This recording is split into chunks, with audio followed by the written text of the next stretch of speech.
There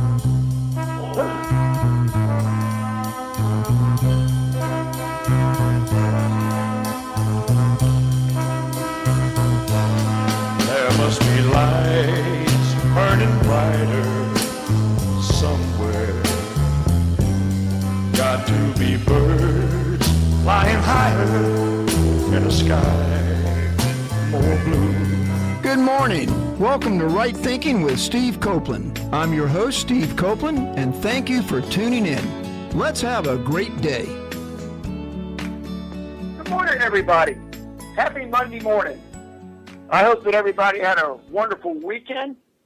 Yesterday, I was able to go to the beach all day with my wife after church, and it was just one of those low humidity, perfect days, and I had a chance to read a lot and do my swimming. And for me, right now, life is good. One of the reasons that life is good, though, is that I've got some friends. I hope all of you have friends. We need friends. Barbara Streisand, people who need people are the luckiest people in the world.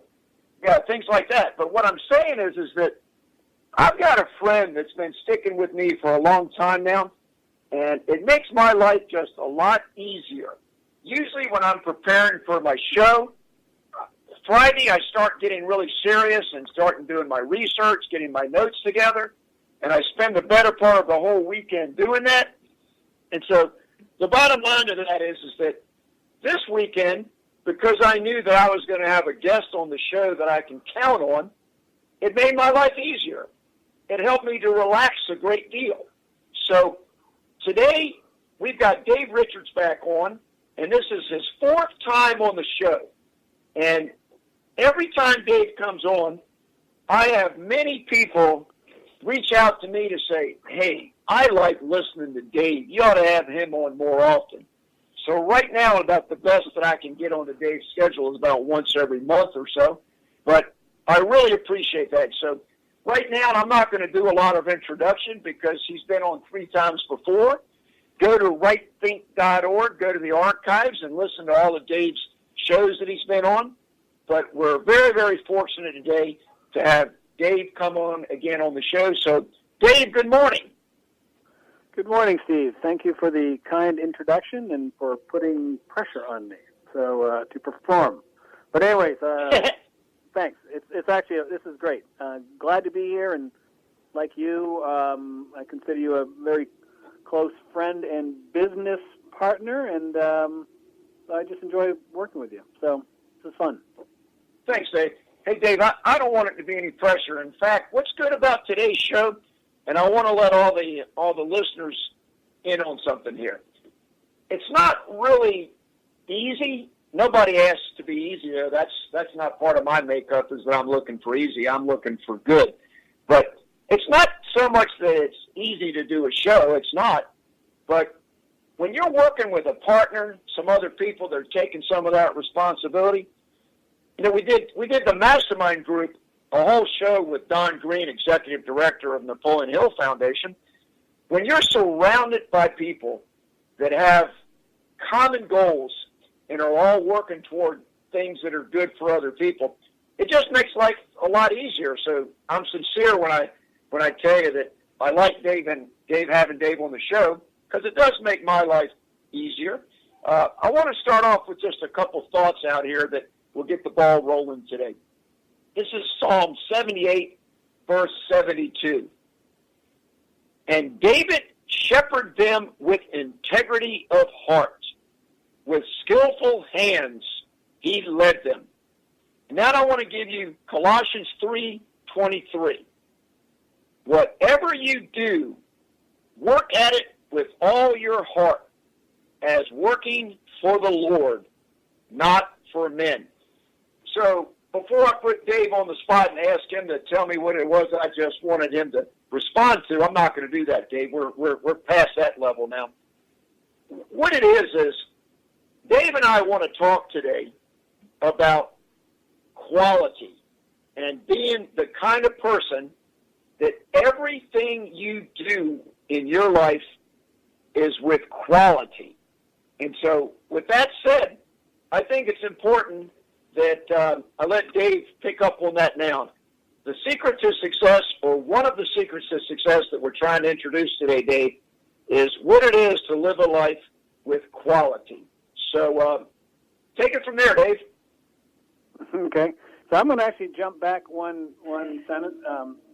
Something you just said just then on your second kind of quote about hard work, because that really does resonate with me. And kind of prepping a little bit for today's show and just thinking through things.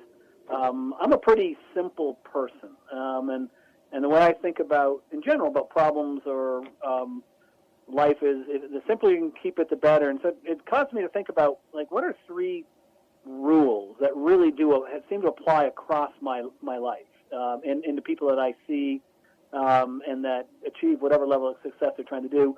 And the 3 that I put, and one of the 3 is that. But the very first one to me is literally treating people well. And somehow, if you treat people well, it comes back to you. And it's the golden rule, or it's karma, or maybe karma is the opposite. If you do bad things, it comes back to haunt you as well.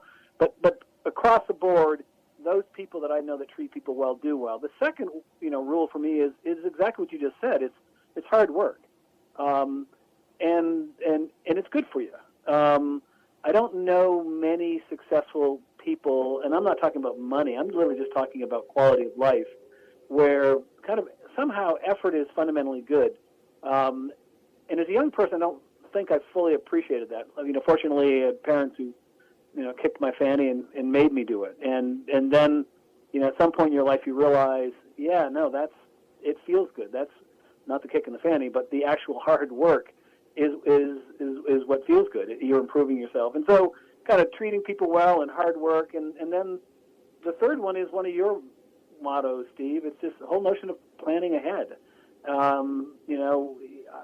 Have a vision and just get at it and go for it. So I say that because I just think it's this hard work notion.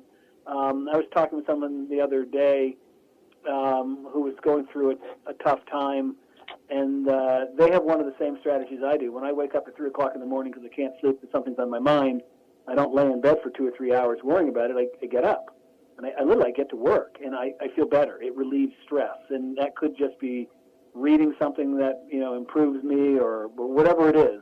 So anyways, that with those kind of fundamentals in mind, I think this topic today around quality is I don't know what it's perfect. It's how you should think about the way you live your life, and it's not to say we're always going to hit the mark and have a quality effort, but at least that's what we should be striving for. And so I can talk endlessly around what that means in kind of a business setting, but in a personal setting. But I think quality is as much as striving for. You never fully get there. It's getting there by pieces. So with that, why don't you chime in there, boss? Yeah. So and when I was picking the theme for this week about quality, and I read numerous quotes from great people on what quality is, I found that most people view quality as a attitude, as a process, not just something. Parents are always trying to raise their kids, if they're good parents, to do everything the best that you can do. One of the, it's kind of interesting here, this is a Steve simple way to say something. One of the qualities of being a person of quality, you should never give a definition using the same word I learned when I was a kid, but I'm doing it right now. One of the qualities of being a person of quality is always doing the very best you can at everything you do, because that's what people expect. I'm going to tie that into last week's show. Dave, did you listen to my show last week on part 4 of Now That You Know Your Sales Goals? The very best way that you can succeed is to have a well-managed marketing plan. I did. Well, in there I talked a lot about delivering that something extra. Why will people pay more for a product that you have if many people can sell you the same product? One of the reasons I gave was because your product has better service, it has better support, and you build loyalty from your customers. And so one of the things that quality will do is that when people know that you are always delivering quality, that your goal is to do something that's always going to be very good, they can depend on you. And that's one of the ways that you'll be successful, is when that other people can depend on you. They'll also support you in what you're doing. That's a thought that I have. What do you think about that? I think that's right. I think quality does not mean perfection. Those are not the same things. Perfection you'll never get to. So quality, the way I think about it is, and I like you, I looked at a few notes, and a common definition I've kind of seen and agree with is it's the notion of it's the amount of excellence, it's the amount of goodness or whatever it is, as measured against something that's similar to it. So it's so think about that if you're in the job market. If you want to do a quality, and I often refer back to the restaurant business because I just worked in it for so many years before getting into kind of the media technology world. So, and so many people have worked in the restaurant business that I think people can relate to it. But if you think about quality as it relates to getting started in the restaurant business, it's the quality of a good busboy.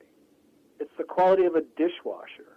It's the quality of a prep cook. It's the quality of a waiter. And what happens is, if you want to shine as a dishwasher, the quality that you're up against is other people that are washing dishes. So what does that mean? That means you'll stand out if you show up on time and stay late and take the extra shifts that people bail out on, and clean up after yourself and do the basics really well, that anybody can do. What I just described, anybody can do. But if you do those well, you literally will stand out as a dishwasher. Now, I have washed dishes, so I've been a dishwasher, so I can speak with some authority on this. And then what happens is people go, wow, that guy does quality work. They don't think about you as a quality dishwasher. They think of you as doing quality work.